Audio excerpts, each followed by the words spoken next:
Hello everyone, and welcome to Blue Mondays, the GLORIO Blog's Eureka 7 recap podcast. We are well into the thick of it now. We are across the halfway point. We are moving into a new arc. Everything is happening, everything is go. And to experience the go with me, I am joined as always by Aquagaze. Aquagaze is go. Indeed, yes, just like Thunderbirds. And also G is here. Hi G. When I was first approached for guesting on Blue Mondays, and we kind of talked about, like, okay, well, maybe I'll come in for the big episodes before, I realized, oh wait, I really like talking about Eureka 7, and we'll just be on most of these, I guess. But before, we had envisioned that world, these are the weeks where I definitely would have wanted to be on. In the world where I was a less frequent guest, it would be for these episodes. I mean, this, to a large extent, this is the culmination of a lot of the storylines that have run through this show up to this point, really. Yes. I mean, we're at the end of what would be a second cour. We are, as I said, at the halfway mark of the show as a whole, and that it makes a lot of sense that you would use that to wrap up some of your existing plot lines while sort of creating a staging ground for your others. But let's get into it. We are talking this week about episode 25, World's End Garden, and episode 26, Morning Glory. These two episodes are pretty different from each other, but I think they are both interesting and effective in their own way. So without further ado, let's kick off with episode 25, World's End Garden. I'm not going to ask you for the musical reference for this one, Aqua, because it's honestly pretty obscure even by the standards of this show. Right. This title is taken from a track by the classical composer David Caballero, aka Nomacy. It's from his album Ether Reality, and this is, as far as I can tell, the most recent song that is referenced by the titles of these episodes. This album was released in 2004, so only a year before the show itself. And as I said, this is a classical composition. It's a lush piano ballad. It is not in keeping with the vast majority of tracks which have been electronic, techno, dance, garage stuff, which sort of fits with the nature of the episode itself, really, because this is a very out of spec episode, for want of a better term. It is very different from many of the things we have seen before, and is indeed very different from the episode that we're going to talk about afterwards there. Then again, one of the few episode titles to actually be somewhat thematically relevant to the contents of the episode. Yeah, absolutely. So I will say this is one of my favorite episodes of the show. When I have been alluding to an episode coming up that I really, really enjoy, this is the one. So I got the vibes. Yes. I was thinking this might be the one of my favorite episodes that Zigg was talking about. Right? Yes. So this is the one. So no pressure or anything, but I mean, this is a very slow-paced episode that not a huge amount happens in. That's, as I said, largely divorced from most of the ongoing plot lines. But I think it's a really powerful episode for some character and world building stuff. I definitely think it's the sort of important stepping stone between Renton leaving Ray and Charles, but before his reuniting with the Gecko state, right? This, I think, in hindsight, actually, I like this episode a fair amount too. I think when I first watched it when I was younger, I was like, classic, I don't get it. They're just talking a lot. Where are the robots? But in hindsight, I now recognize that this episode is not a missing link, I guess. It's just a link. It feels the last step of the journey that Renton has been on, right? Exactly. To sort of cross this threshold into actualization. But this is an episode largely about Renton on his own with William B. Baxter, who I've got written in my who I've got written in my notes, has enormous Reconquista and G energy. Like, he is the most Gundam-coded character we have seen yet. I thought you were going to say that name is the most, like, Silver Age comics name possible. It like, definitely really is that. Baxter. Yeah. An everyman name. Yeah. I mean, he says that he won't say what the B stands for because it's embarrassing. So I'm just going to assume his full name is William Billiam Baxter. Sure, that works. I mean, hell, his name is Will. He could, people could call him Bill for short. This man could be BBB, right? It's, and we all know that, old school superhero comics, they love alliteration. Indeed, a Stanley trademark there. But yes, William B. Baxter lives in a very cottagecore existence in the middle of a forest of pile bunkers, which we have seen throughout the show, the weird rods which are stuck in the ground, scythe-shaped concrete trees. We have gradually learned bit by bit are designed to prevent earthquakes and tectonic events, which are a major problem in this world. And he lives in the middle of this forest of pile bunkers with his wife, Martha, who is suffering from desperation disease. Why did you say that name? You beat me to it, Aqua. And that's kind of it. That's kind of the whole thing that happens in this episode.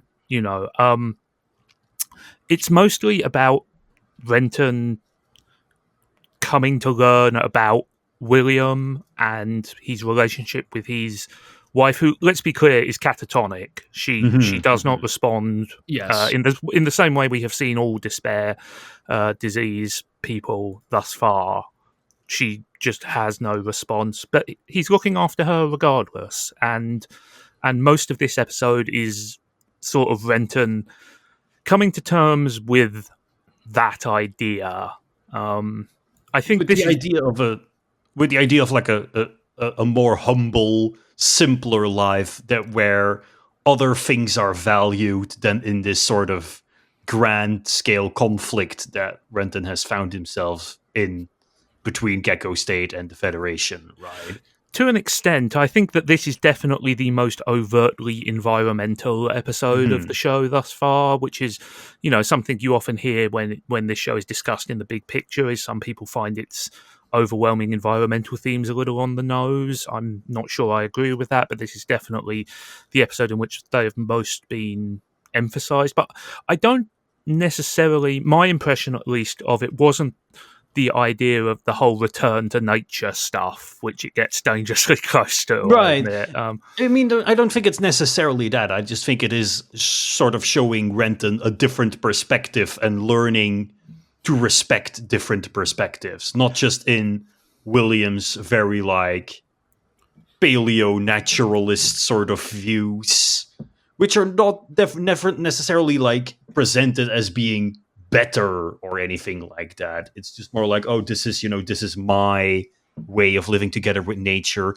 But it's mostly about the way he treats his wife. It's kind of, it sort of gives parallels to what we had in the last episode, or in episode 23 rather, with the girl in the wheelchair. That's one of the things I was going to mention, which is I had forgotten that this episode comes so soon after that episode, and it's really an interesting contrast in the way Renton approached that situation as to how he has learned to approach this situation, right?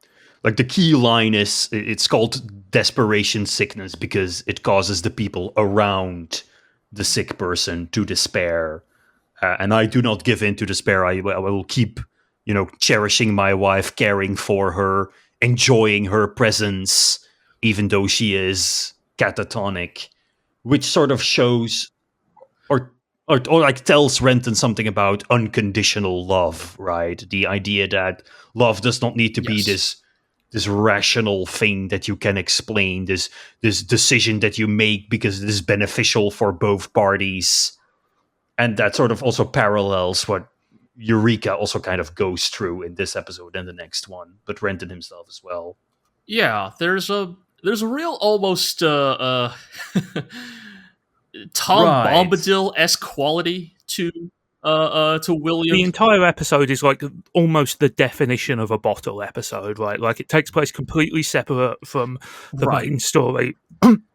You could theoretically cut it out without any actual ramifications. And yeah, it's just kind of like it's almost like a little pocket universe of its own. I mean, even more than just the episodic nature of it. I almost mean like, I mean, I don't know, like Aqua. When you first watched this episode, were you like wondering if this episode was real? I was sort of. I mean, there is some stuff like, you know, there is the weird like opening with Renton wandering through this mystical forest of pile bunkers. Right. There's the fact that William and Martha live in a house that looks like it's straight like from the dwarf's house from Snow White and the Seven Dwarfs, and he's dressed like a JRPG NPC who sells you like magical roots.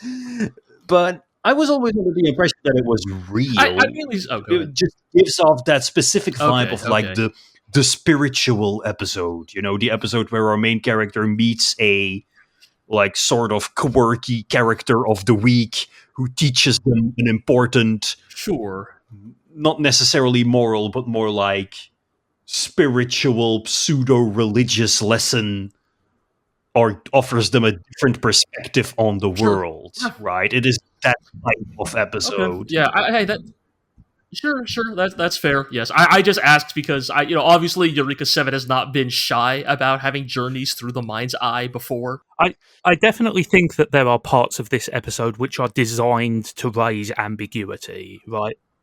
Mm-hmm. I think so, right? There's a somewhat dreamlike quality to like this episode, right? Because I mean, even the environment they're in, right? Like this idyllic cottage, like in this open patch of land. Surrounded by pile bunkers on every side, right? There's almost a sense of like walking through the threshold, especially towards the end, right? When Renton finally does leave, right? There's like again, I don't mean this literally. I just think that to me it always felt like they were definitely trying to evoke that feeling. In that regard, it is important to notice that there is like an explicit sort of delusion or mirage in this episode at the end, right? Where Renton sees Martha turn to him and smile, and it reminds him of Eureka. So there is definitely some aspects of that. Calling it a delusion, I think, right. Delusion has a mirage is a better term, right? Delusion has a negative connotation. I mean, it is a metaphorical representation of what Renton feels is happening, right? It is designed to show that. To show in a visual language, because again, this is a television show, that William's love does get through, that it is appreciated even if Martha is unable to react in any real way, But yeah, I think the ambiguity is part of the point, right? Like G said, they are going for a dreamlike state, a very sort of divorced, detached from reality thing. And that works because, again, the whole idea here is that this is basically an episode about fatalism, right? About accepting life in both its good and bad forms. And we've seen a little bit of that so far, particularly from the Vodorak. But this is a much more down-to-earth, homespun version. You mentioned that William is dressed like some sort of RPG quest giver. I think that's deliberate. There is a lot of low-tech imagery here. I mean, there's the homegrown vegetables. They've even got the classic Dust Bowl windmill set up. He has the herbs drying by the open fire. It's meant to be a deliberate contrast between the show we have seen so far, which is, a very futuristic, tech-heavy, design-heavy show. And that's part of the visual storytelling, right? The idea of stripping things back to the simplest possible I think what outcome. was the right move to go here with William was to explicitly not make him a Vodorak. Because at this point, the Vodorak have been the designated others, like the people who live an alternative life with different values to the society. That... they're the magical natives. Right, and I think that making Will a Vodorak would have, like, invoked these magical native tropes with their mysterious ways and their closeness to nature, would have invoked that a little bit too much. And it shows that not only is there more of a plurality of approaches and visions on life in this world than just, Federation versus Vodorak, it also shows that sometimes people can have different reasons for reaching the same conclusion, right? Because there's a lot of similarities between how the Vodorak think and how William thinks, but they come from it from different perspectives. The Vodorak have religious motives, whereas for William it is more like an ideological decision that he made based on his past as a soldier.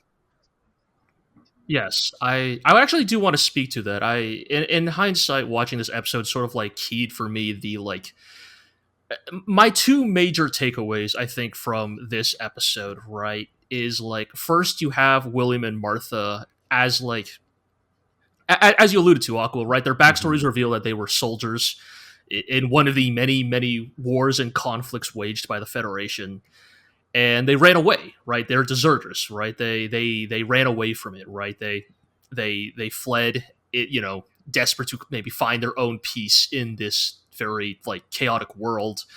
And I think in some ways this is important because so many other major characters in Eureka 7 are former soldiers, right? We have like, the crew of the Gecko State. This flashback shows us, Ray and Charles, or at least Ray for sure, definitely, former military, right? I think you mean at least Charles for sure. Oh, Charles, like my bad. Yes. Ray and Charles Holland used to know each other even from before they were in the military. They were like surfing buddies. Yeah. But Charles was also definitely in the military. Yeah, they hung out. Holland. Yeah. Yes, and looking pretty sinister in that flashback, and I think that's important, right? Because in many ways we see the paths that all of these people take after their time in the military, right? Holland also running away, right? But he cannot bring himself to completely, he could not do what William is doing. He could not disconnect himself entirely. He could not run away in the sense of leaving it all behind. He runs away in the sense of, I am running away from my problems, but I am not running away from like the core fight, the conflict. The war is still inside me. Exactly. Same with Ray and Charles, right? Again, like when Renton begs him to not pursue the Gecko State, and Charles, what does he value most in the world? Being true to oneself. And being true to himself is getting his unspecified yet to be specified revenge against Holland in the Gecko State. Like, these are people who cannot let it go. And I think contrasted to William, and I don't necessarily think, like William's path is meant to be portrayed as like, technically like preferable, right? In some ways Holland is fighting because it is a good fight to fight. William may be happier or may seem happier in life, but his path also doesn't really lead anywhere aside from, you die in your house. And for him, that's good enough. But I think it's important to like put that perspective in this show. The other thing I kind of want to bring up, and I'll get into it way more in the next episode, but I think this episode is also important because it does start to get at like one of the like, big emotional swings that Eureka 7 makes. What did he say in Princess Bride? It's true love. Yeah. That maybe love can save us. Like maybe it actually can. Maybe love is actually the most powerful force in the universe. I mean, we have talked about how this show has a very hippie ethos. There is nothing more hippie than the idea that love will save us all, right? Yes. And, I think that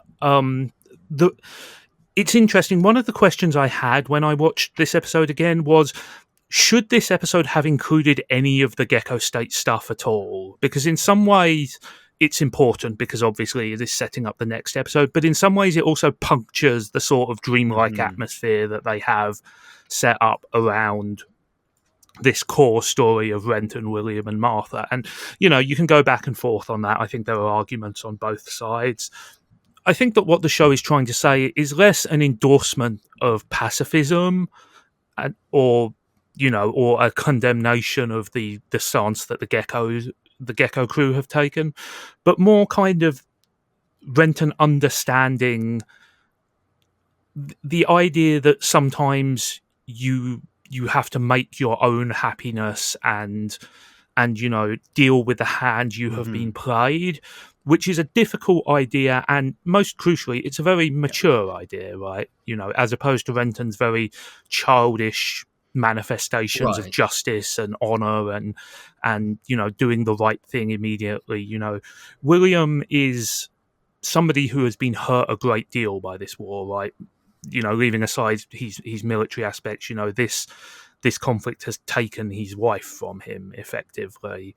And this was his hometown. He does explain in the backstory. And I think it's very important that flashback is just heartbreaking, by the way. The flashback montage where you can gradually see Martha begin to crumble. But I think it's important that they came back and it was not, some return to a beautiful before. They found his childhood home destroyed and ruined, but he made something of it again. He made this world for himself again. And I think that's a really powerful part of it. I think there's also kind of an important plot element here, which is we see that Martha's desperation disease was triggered by the upheaval of the planet. By her witnessing the destruction of the hometown. Like, that's what causes her to succumb to the disease. Yeah. And there is an implication there, and this implication has been there since the beginning, but it's sort of made more explicit here, that the desperation disease is another manifestation of this world dying, right? Like, because the planet, the ecosystem is in turmoil, the people who are part of that ecosystem are also being damaged, and this is perhaps the most explicit it's been about it yet, but we know that the seismic activity is linked to the Corallians, which are linked to the LFOs, which are linked to the seventh swell, and all this stuff. We begin to see that all of these things are interconnected, and they are all a result of this world is sick, and I think that what this episode does more than anything we've seen before is connect the idea that the sickness that affects our characters, the war, the trauma they've been through, is connected to the world, that it is sort of, there's a oneness there, which again is a very hippie idea, and you can debate how realistic or whatever that is, but as a story device, I think it's very powerful, right? The idea that by the only way to save themselves is to save this isn't world. Even the first time the show has done this, right? Like, the whole Eureka turns into goo thing was basically also just a manifestation of her depression, right? Right. And that's why I've been saying, the show has been gradually making it more explicit as it comes on, but this is the first time that they have explicitly linked sort of quote unquote normal people's sickness and despair to the ongoing problems with the world, and we see some more of that world building stuff there with William's approach to the pile bunkers and the seismic, because it must be said that William hasn't necessarily resigned himself to his fate, right? To his fate, because he is still sort of fighting back against the destruction of the planet in his own way by taking down the pile bunkers. Right, and this is sort of keying into another big theme of Eureka 7, which is harmony with nature, right? Which is the idea, and it's made explicit here, but we've seen it fairly obviously now. The pile bunkers are driven in to prevent the tectonic activity, the earthquakes, the plate shifts and stuff that have been happening. But William is saying, actually, what you should do is you should take them out. You should let the planet do as it wishes, and we will bend with the breeze. There's an explicitly that's an explicitly anti-capitalist metaphor, right? That is like an idea of we do not need more than what we get from the planet, and it is better to, not try to live in excess, but simply play our role in the circle of life ? Yeah.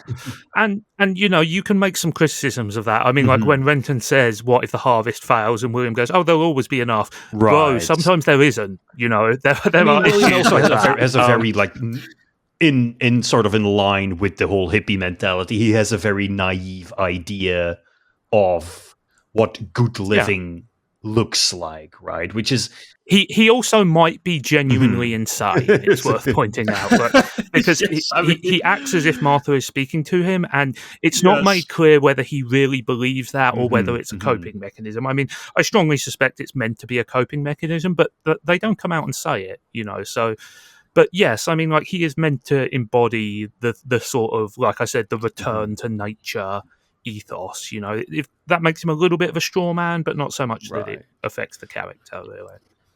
I think at the end of the day, the main takeaway is that it's important that Renton meet a diverse number of people from different backgrounds, because this is how I mean, this is not just how he grows, this is how we all grow as people, right? Is we expand our horizons, we take in new perspectives, and that does not mean you have to acquiesce or submit to them. It is like internalizing the ways in which other people have chosen to live their lives, and often learning about other people's life's choices often make you ask important questions about your own life choices. Yeah. What do you value? Absolutely. What is important to you? And so, I look at William and I go, all right, that's great, dude, but what about the disabled or people who need technology to live? But at the end of the day, what's important is his presence here makes Renton wrangle with his own personal values, right? And this is as much as we're spouting all the kind of like live in harmony with the planet stuff. This is still a show about giant robots. There's going to be a lot more giant robots blowing stuff up as we go through. But I think the key thing Renton takes away here is that here is a man who will suffer anything, who will do anything for the person he loves. Right? He has sacrificed everything, and even though there is no chance of his wife, there is no reward waiting for him. There is no, there's nothing in it for him in the more mercenary sense, but he loves her so much. He's just happy to be with her, and I think that makes Renton realize that that's how he wants he and Eureka's relationship to be at the end of the day, right? Like, he just wants to be there for her no matter what happens. This is why this works so well as a culmination of Renton's journey, right? Like, in his time aside, he has seen a lot of difficult and dangerous and heartbreaking things, right? But this is an expression of true love, sort of uncorrupted by any other motive, and I think that's the thing which sort of gets through to him and makes him realize that he has, that he wants to care for Eureka, that he has a responsibility towards her, and that means he has to go back. He has to. It's also interesting that William and Martha are sort of also an explicit parallel to Ray and Charles, because they're both very loving and affectionate, but Ray and Charles are explicitly portrayed as hedonists, people who don't really care about morals or rules. They just, are true to themselves, and they do what they want to do, and they are who they want to be unapologetically. Yeah. Whereas, And as you would expect, these episodes sort of curve back around towards some of Ray and Charles's less savoury aspects as well. Ray just goes straight I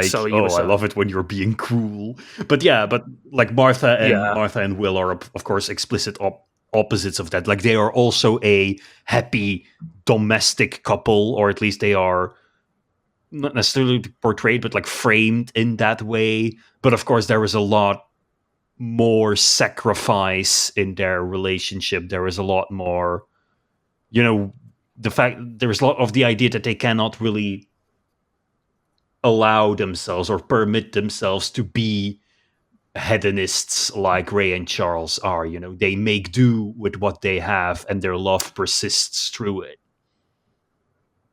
Right, yes, I think that's a very important contrast, right, is that Ray and Charles, they're sort of sickeningly all over each other. There's a lot of very overt there's a sort of very overt displays of affection. As we have said, they sort of almost railroad Renton into trying to be their adopted son immediately.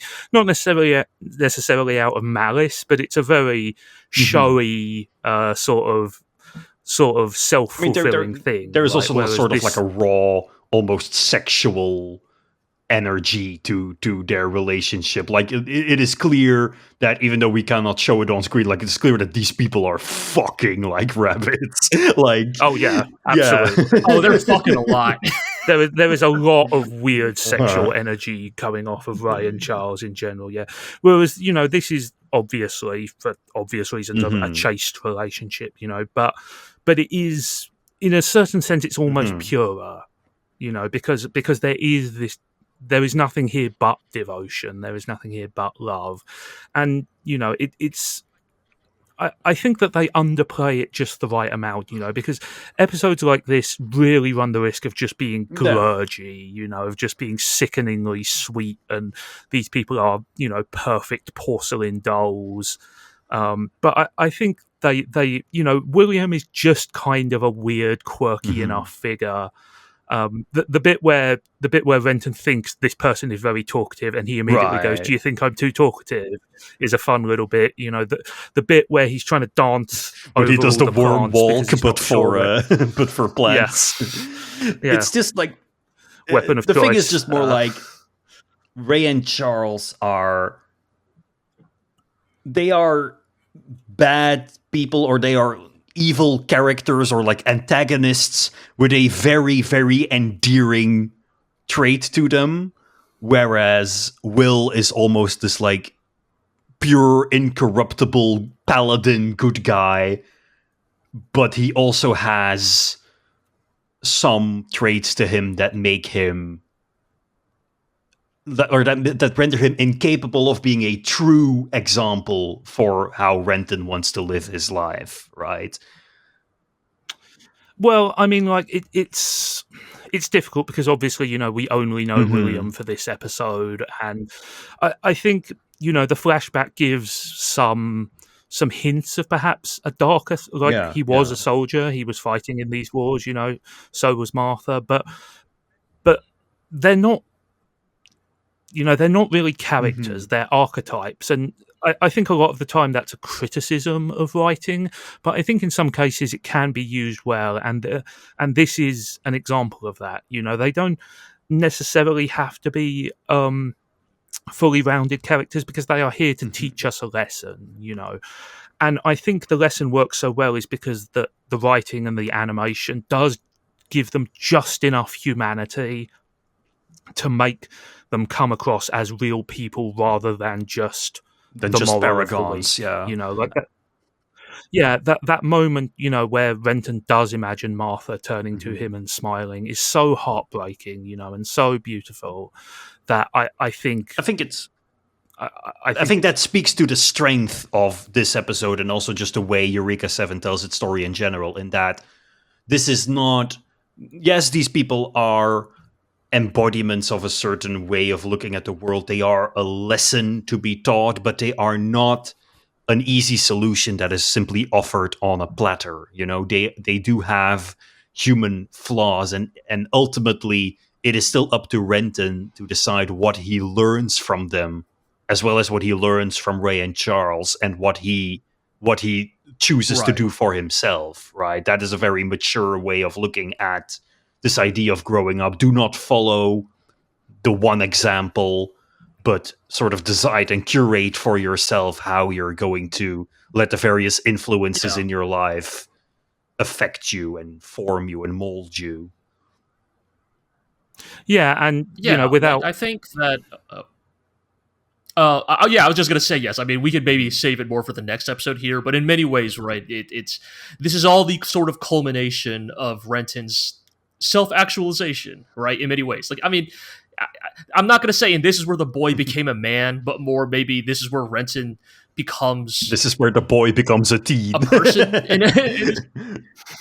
He, like, I mean, it's just the amount he grows, right, by the end of like this Mm-hmm. like sequence of episodes, right, like the things he is saying to Eureka in the end of in the next episode, right, like the honestness, the emotional vulnerability, the maturity, like he actually says, it's really I met so many people, I learned so many yes. things, Exactly, and so I think that's why at the end of all of this, right? I think we all broadly agree, but that like this episode is that important step in Renton's growth. And like I said, I think that this episode is a capstone to that arc, which Renton left the Gecko a broken person who had to rediscover how to live, and this is sort of the culmination of that arc, in the sense that he discovers the reason he wants to live again, and that is because he wants to be with Eureka,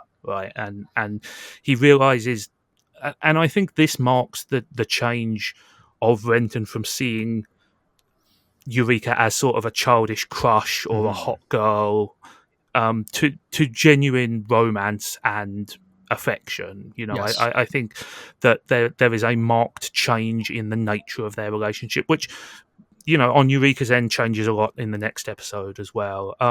I did, before we finish up on this episode, I did want to briefly talk about the Gecko bits, which do sort of set us up into the big climax next episode. There's a couple of things to note here. There's Holland still solving his problems with violence by beating up the dude who stole Renton's backpack immediately. In the flashbacks to Holland and Charles's military days, did you notice that there's a third person in some of those shots? Well, there's a fourth, right? We see Ray, Charles, Holland, and then a guy with like pale bluish hair who might be Jewy. Yeah, do we know anybody who's might be pale Jewish hair who knew Adrock Thurston and Holland and also served in the military? It's weird that, huh? Yes. I mean, like, look, it ain't too hard to work out. It's pretty obvious, but yes, I mean, like, it's very clear that they're all of these characters are very deeply intertwined with each other, and that there's also Charles's, like, the flashback of Charles pointing a gun at Holland and saying Adrock is calling for you. Yes, which you could take two ways, right? You could take this as like literally, as in Adrock is our commander and he needs you present, but it could also be much more sinister. Yeah, I killed Adrock. Adrock is dead, and you're also going to be I'm going dead. to send you to join him in hell. Yes, I mean, like, the character of Adrock obviously has been central to the mythos of the show. Remind me, have we ever actually seen him? We've seen him in pictures. Yeah, right, but we have never seen him. We've only seen him in that one picture of Renton. Yeah, we know that he looks like Renton with a moustache. Yeah. He looks like Nigel Mansell. But no, we have not actually seen Adrock the man, so to speak, in this show. And we are not aware of his status either.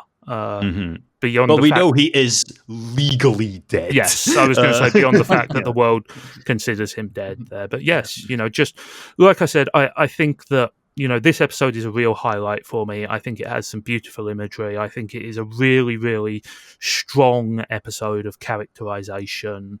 And I think that although I said it was a classic bottle episode, I think it doesn't necessarily move the plot, but it moves the character arcs which move the plot, if that makes sense. Without the actualization that Renton finds here, there is no further story.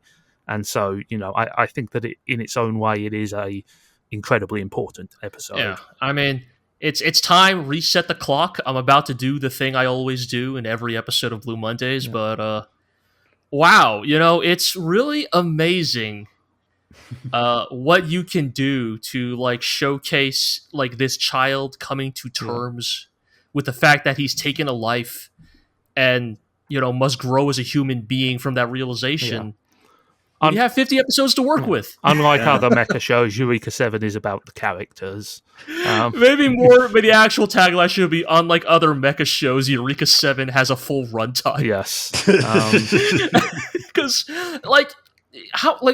in all seriousness, right? I do love that because this whole arc, quote unquote, right, from Renton leaving the Gecko State, meeting Ray and Charles to here, it's like this is like what, 6 episodes? Like it's fairly chunky, actually, right? It's half a core, by, also, if this was 24 standards. episodes, this arc would have been cut. Like, Renton would have left, and then he would have moped around for 1 episode until he was like, oh, I miss Eureka, and he would have gone back. I think generously, Ray and Charles are important enough that I think in the hypothetical 26-episode version of Eureka 7, Renton probably still meets Ray and Charles, but then it becomes the Ray and Charles episode rather than the Ray and Charles arc, if that makes sense. I mean, I think that honestly, this arc stands out in my memory so much that I thought it was longer than this. Mm-hmm. Yeah, because it is such a, and that's not to knock the half of the show, which we have not done yet. There is plenty of memorable stuff coming up, but this is such a major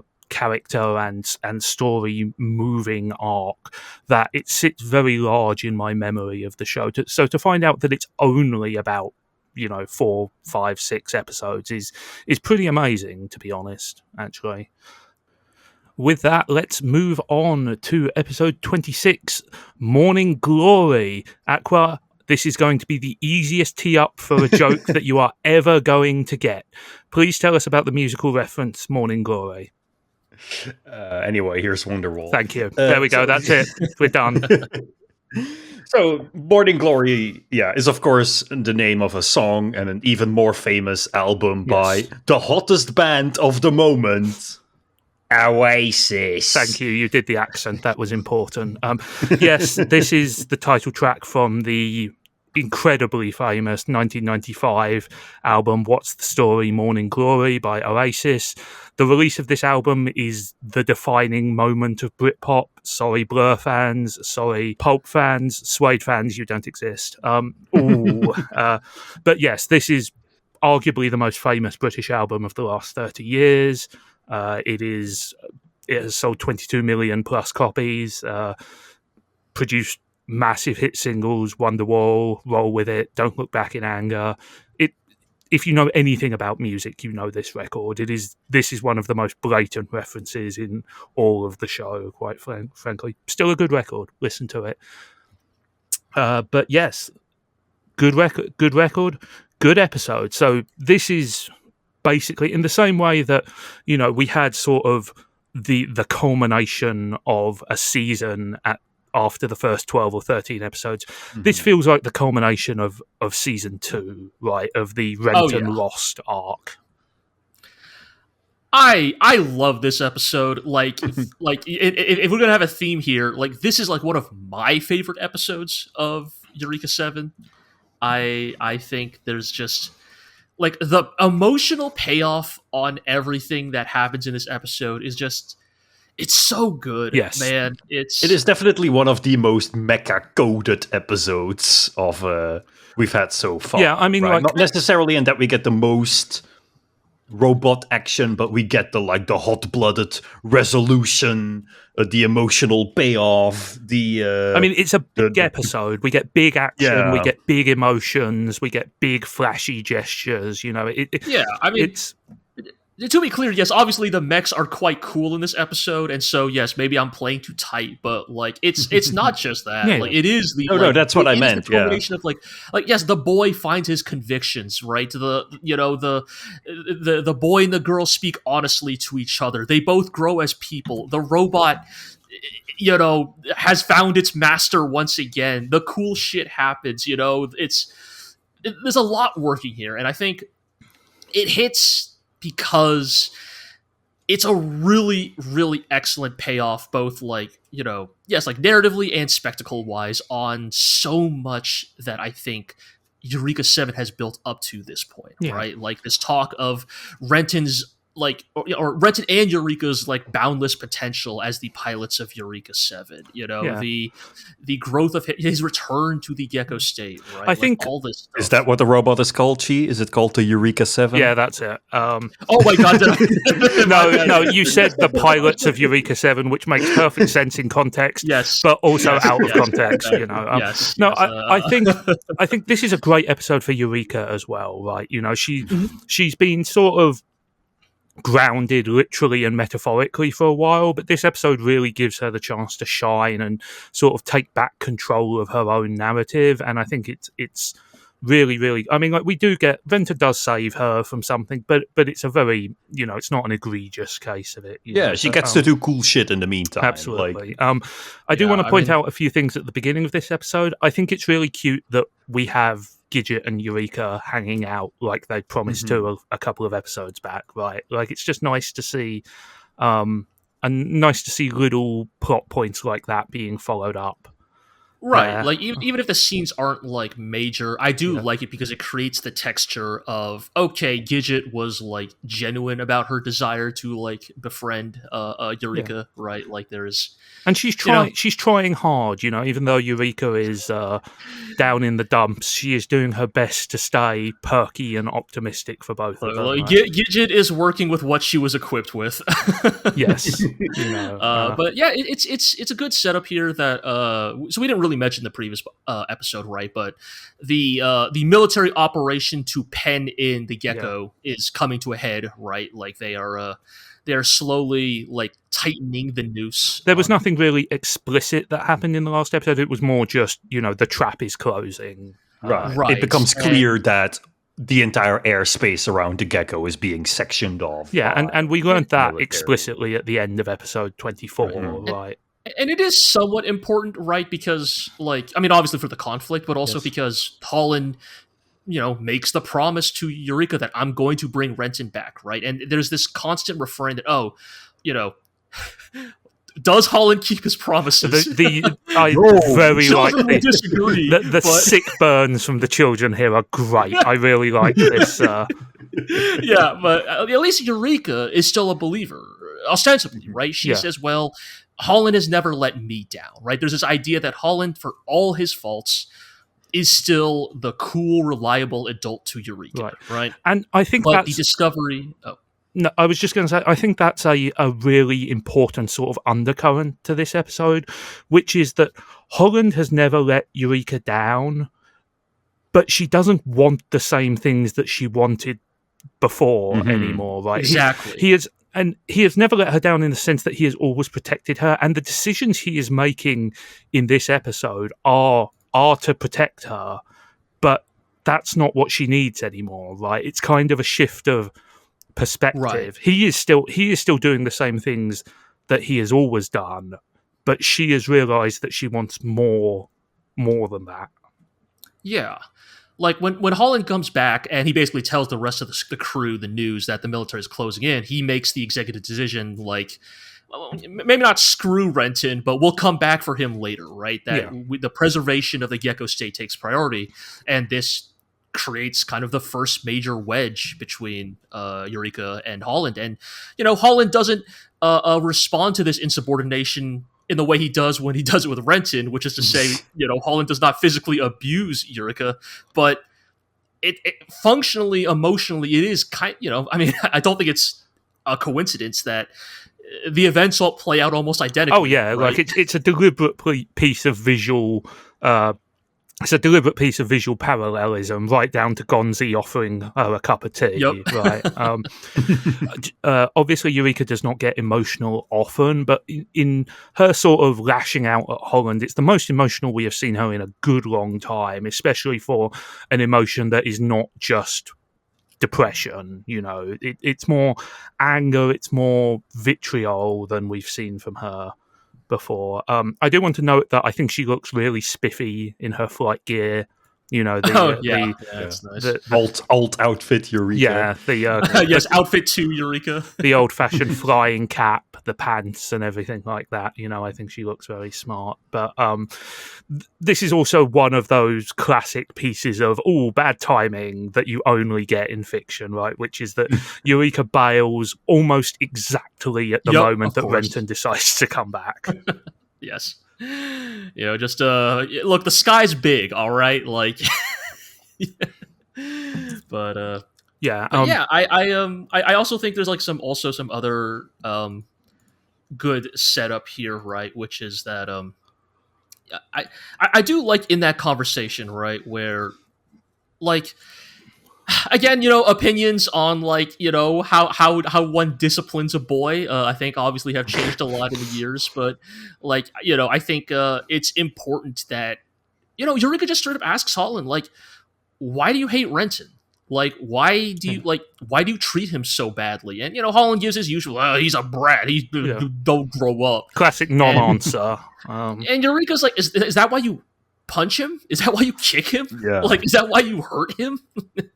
And again, it's indicative of her evolving character that she sort of realizes that Holland hates him, right? She didn't necessarily have the emotional capacity to, she cared in the sense that she looked after Renton after he was hurt and stuff like that, but she sort of has a deeper understanding of the problem now that Holland is just sort of irrationally angry at Renton. And I do think it's really good that the moment Renton steps back onto the Gecko, Holland immediately goes into shitty little boy mode. Dude, he backslides just right, and I think this is actually this is why I love this episode so much, right? Because Renton has grown so much in the last 5-6 episodes. He doesn't take the bait. It hits all the harder when he comes back more mature, more sure of himself.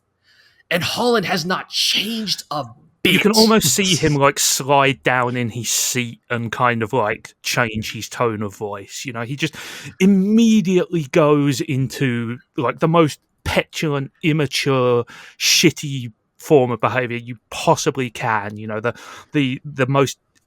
point scoringest.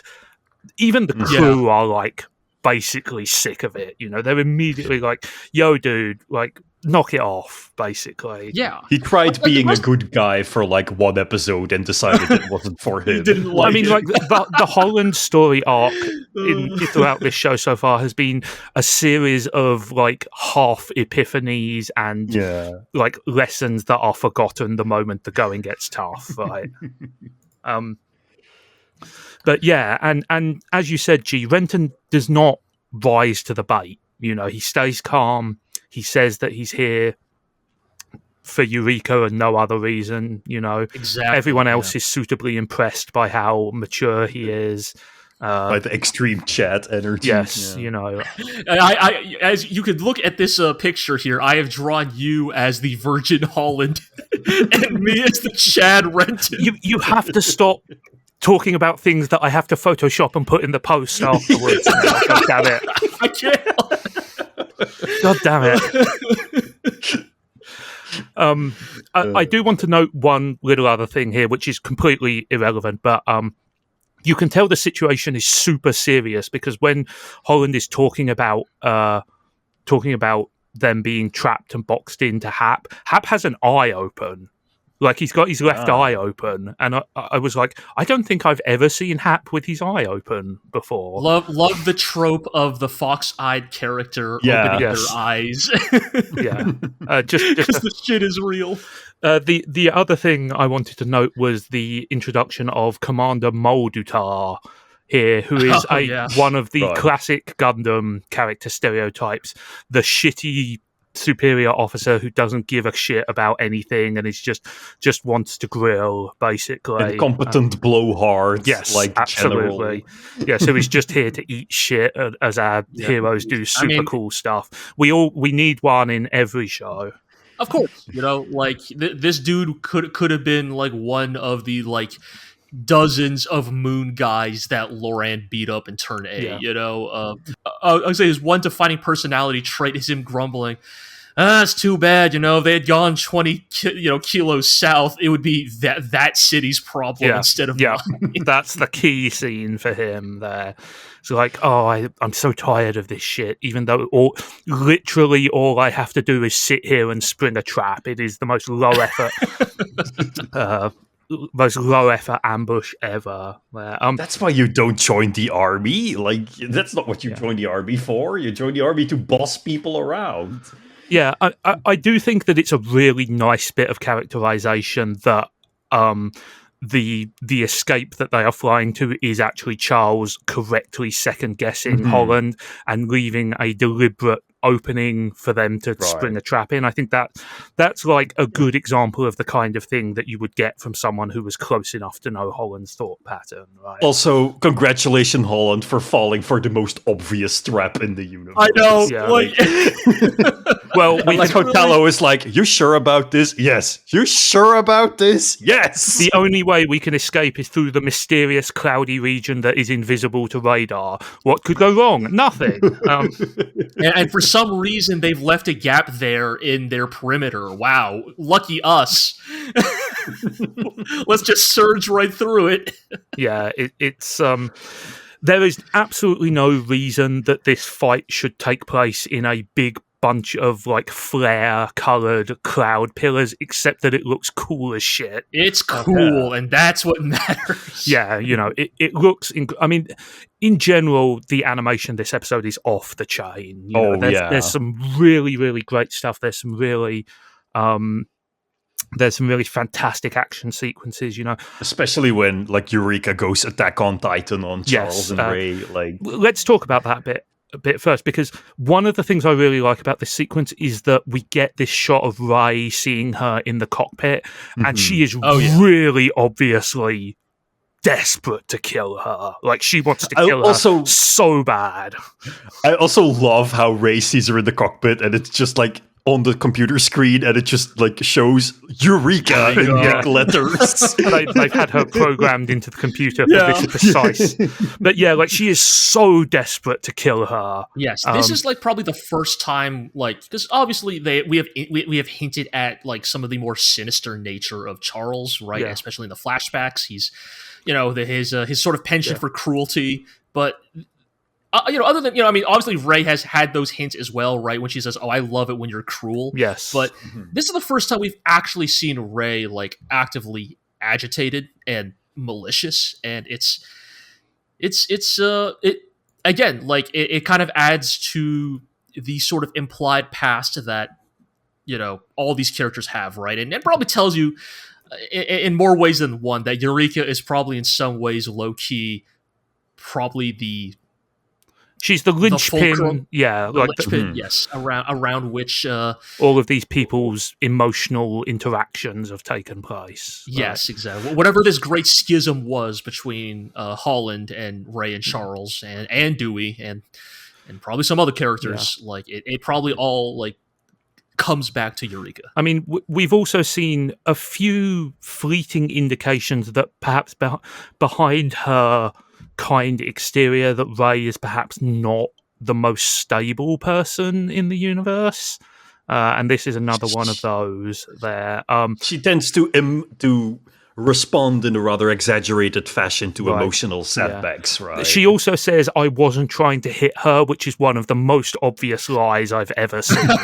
Yes. I was just playing around, with my machine guns. Yeah, but it's interesting because in contrast, Charles is very obviously trying to bring her in alive, right? Mm-hmm. Like and there is some really slick flying by Eureka here, which gives her the chance to show off a bit. She does a cutback drop turn and everything. But there's one weird bit here which I wasn't quite sure what to make of, which is where like Ray calls Charles while patting her belly, and is the implication that she's pregnant? Yeah, like I'm not. I don't think so. I think the idea was more like, oh, I can feel the excitement, the fire, the butterfly in my stomach. I guess it's stomach, right? I guess like there's Zigg, I'm not going to say anything, but are you doing? Do you not actually remember? I do not actually remember. I'm not doing a bit. I don't remember. Okay, but just curious. You've kind of told me everything I need to know, right? So, but we did talk about this last episode, right? Like, I mean, like we mentioned it briefly, but to answer your question, G, I genuinely do not remember. Okay, what this I will just say there are. Some Tomino this is foreshadowing, for these characters on the way, right? I genuinely do not remember this bit, so I'm interested to see where that goes in that case. But yes, it's not incidental. I'll put it that. No, I mean, look, they cut away from an action sequence to it. It's very clearly in there as an important aspect there. But yes, there's some real crazy stuff happening here. Eureka bails off the board to grab onto Charles's spearhead, which is a high-risk move if I ever saw one. She lands almost inside the thrust nozzle, which, if he hadn't noticed and had just ignited his afterburners, that really wouldn't have gone well there. I know. It's so even though it wasn't like firing at the moment, I was still thinking that thing would probably still be super hot just from like the last time it fired off, right? And don't worry, she has no feeling in that arm anyway. Yeah, I mean, yes, but also it's a show about flying robots, right? I know. It's just like I'm trying. It's like there's a little bit of like, you see, the frying pan.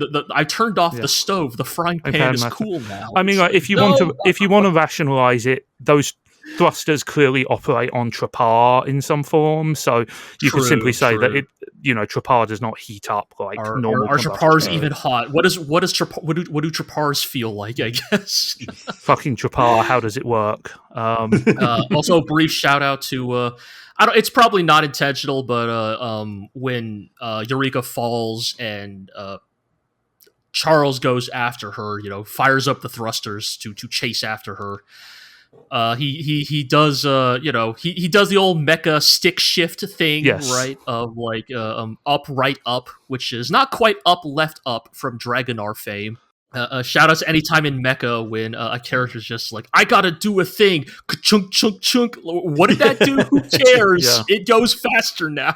Enter the Konami code. I can't remember if we mentioned it, but Charles's spearhead has a straight up Ferrari style open stick shift.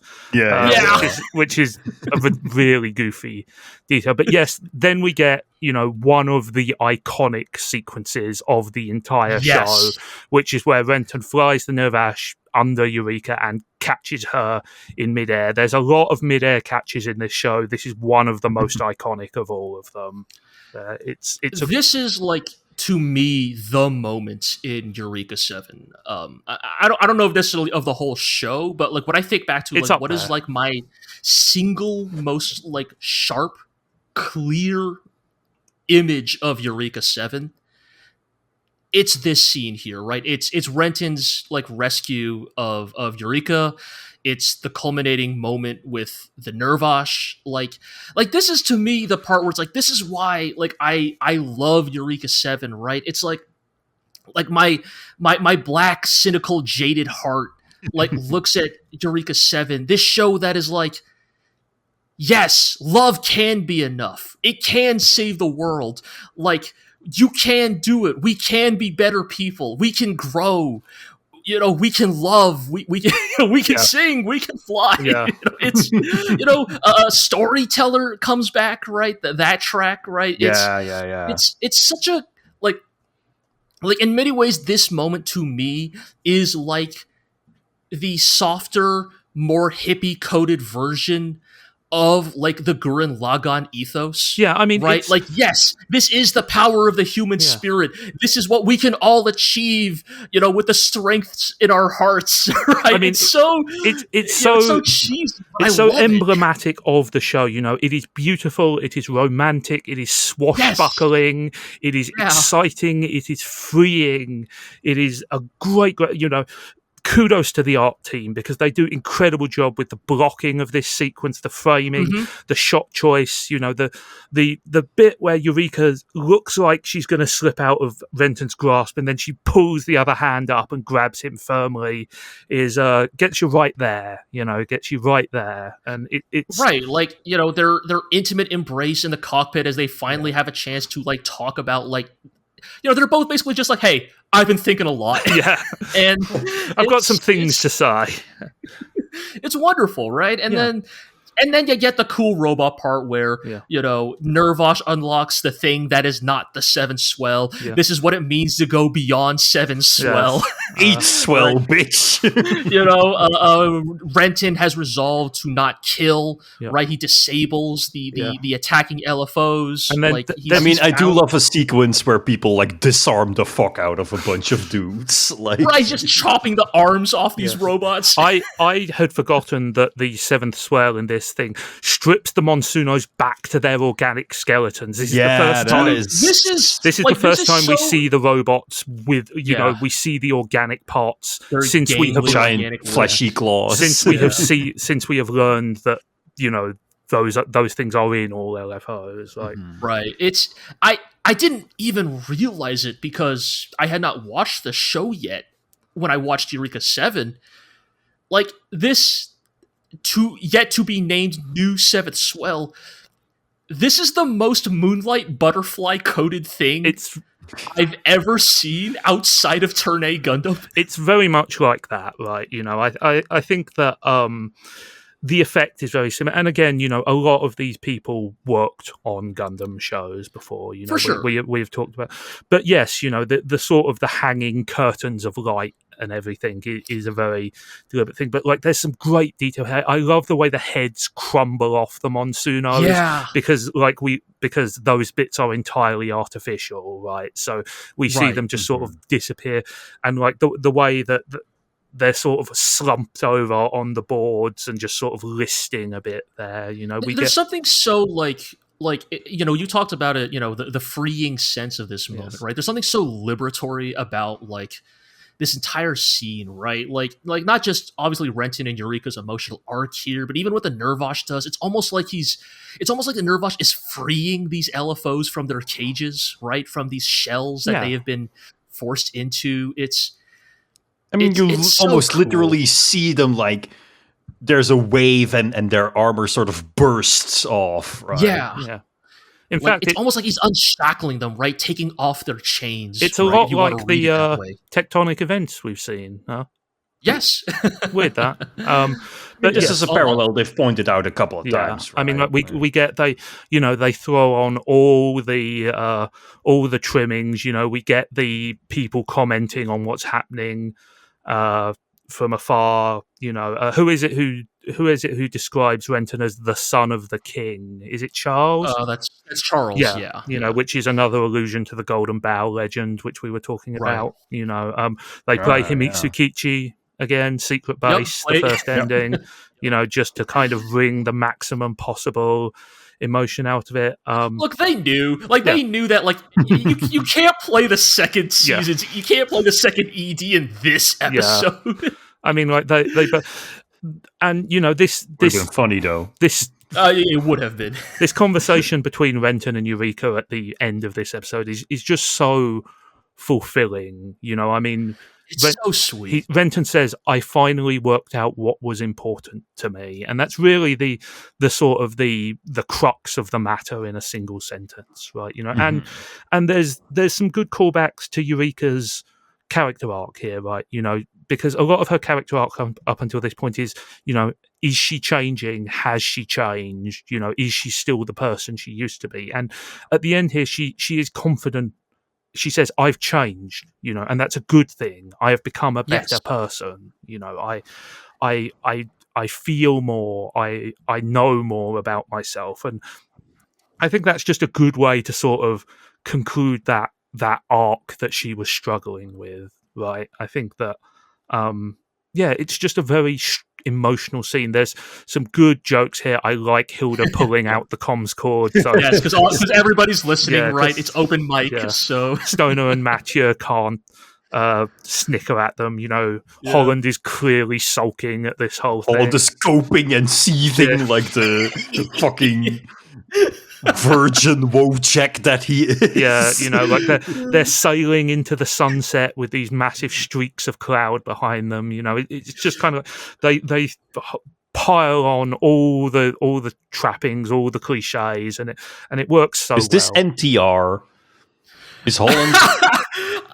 Is Holland suffering through NTR? There are a lot of issues to be raised before we even begin answering that question. I didn't want to say it out loud because I didn't want to give Zigg more work, but because you undid the Steel Aqua, I will say, is Holland the living embodiment of that horrible misogynistic copy pasta that's like, is there anything more cuckolded than raising a daughter? Yeah. Have you ever seen that copy pasta? It has like Bilbo Baggins smoking a pipe or something. I am proud to say I have never seen that thing. Oh shit! I'm gonna have to pull that up. It's so. I mean, it's it's a copy pasta, right? Yeah. It's the same I'm a Marine, whatever. Like, what did you say to me, punk thing? Every morning I open Palm Slammer VHS. It's like this unhinged paragraph long screed about how there's nothing more cucked than raising a daughter because you spend all this money and time and emotional investment to raise a person to get taken away by another man, and it's like the most fucking unhinged thing I've ever read. I mean, this is like a boast laughing. Like, this is like a fellas, is it gay to have sex with a woman kind of level. Yes, but the point is, to your note, Aqua. I mean, Holland is giving very strong that energy in this episode. I mean, I think that to try and derail this conversation, I think that Holland's weird father-lover brother relationship with Eureka is weird and is kind of spectacularly ill-defined, and I think that tension will continue to be an issue, right? Right. And I think that's an important thing to remember, right? Is that this episode is this great catharsis, right? This shining moment for these two crazy kids. They made it in this fucked up world, but there is this undeniable feeling of ellipses, and then did they? We're only halfway through this show. Well, also there are unspoken tension still here, right? There is Holland, of course, and then there's even that throwaway line from Charles where when he watches Renton non-lethally take down the LFOs, where he's like, that naivete is going to get you killed in this world, right? And we end on this very sinister shot of Charles with his delightful bolt action rifle, and just he says it, I will never give up, I'll never stop. Yes. And that confrontation has only been delayed, right? That is still coming. Yes. He is coming for them, and I mean, we see it in the next episode preview, right? Yes. It's gonna be Metal Gear Ray, Metal Gear Charles. Yes, if you want me to talk, I don't know if this is the episode or maybe I save it for next podcast. Save it for next episode. I really get into how Ramba Ral coded Ray and Charles are. I mean, they serve a similar narrative purpose, but but we'll get into it. It culminates in the next one. There is also the really sinister moment a little earlier in this episode where Charles is preparing for battle and he repeats Adroc's, don't ask for it, take it mantra. Yes. And in the context, it's much darker, right? Because he is saying, I'm going to kill you. That's what I'm going to take. Is Adroc the boss of the Eureka 7 world, in which he said a fairly milquetoast quote of self-affirmation, and now 14 different political factions have all interpreted those words in wildly different ways? I mean, I think I know you're joking, but in a sense, he serves a similar purpose, right? Which is that clearly he instigated something that changed the world, and these people are fighting over what his legacy will be, right? They all have a different idea of where this world should go with the power or the knowledge that he uncovered. And, this is why this has always been an ideological clash, between Ray and Charles and Holland, between the military and the Gecko State, between Dewey and Dominic and Renton and Eureka, For sure, yeah. And I think that's one of the great things about this episode is that it is a fantastic culmination, but also at the same time they're priming the pump, right? There are still plot lines that are actively happening, and there's still a whole lot we need to dig into to sort of those two crazy kids made it. Now what do we do? Now how are we going to save the world with love?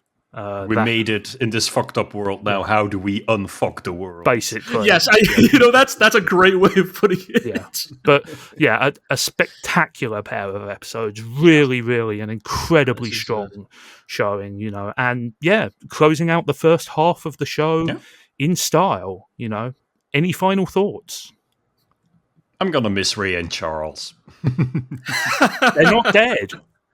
Yeah, what are you talking about, Aqua? Yeah, no, they're Aqua. Are you telling me you have in fact watched the original 1979 Mobile Suit Gundam, and you watched the episode in which Ramba Ral leads his on-foot infiltration of the White Base? Yeah, everybody knows that one. How he came back completely fine. Yeah, and Hamon Crowley took it super well. Yep. Yeah, no, everybody loves those episodes where nothing bad happens. All right, I can't keep teasing. I'll save it for the next episode. I will just again reiterate. Yeah, look, Charles said he's never going to give up, right? Yeah, never, and that means that a confrontation. Never give up. That means that a confrontation is inevitable, unfortunately. So we will see where that takes us. But that is for another time and another set of episodes. So, all that remains for me to do is to say thank you very much to my fellow podcasters. Thank you, Aqua.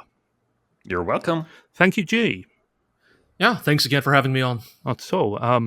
As always, let us know your thoughts, your feelings about these episodes. Leave us a comment, leave us a like. You can subscribe to the podcast on Apple Music, Spotify, Amazon Music, Podbean, Stitcher, on YouTube, of course. You can leave the comments there. I promise I will get to them at some point, and look forward to next time.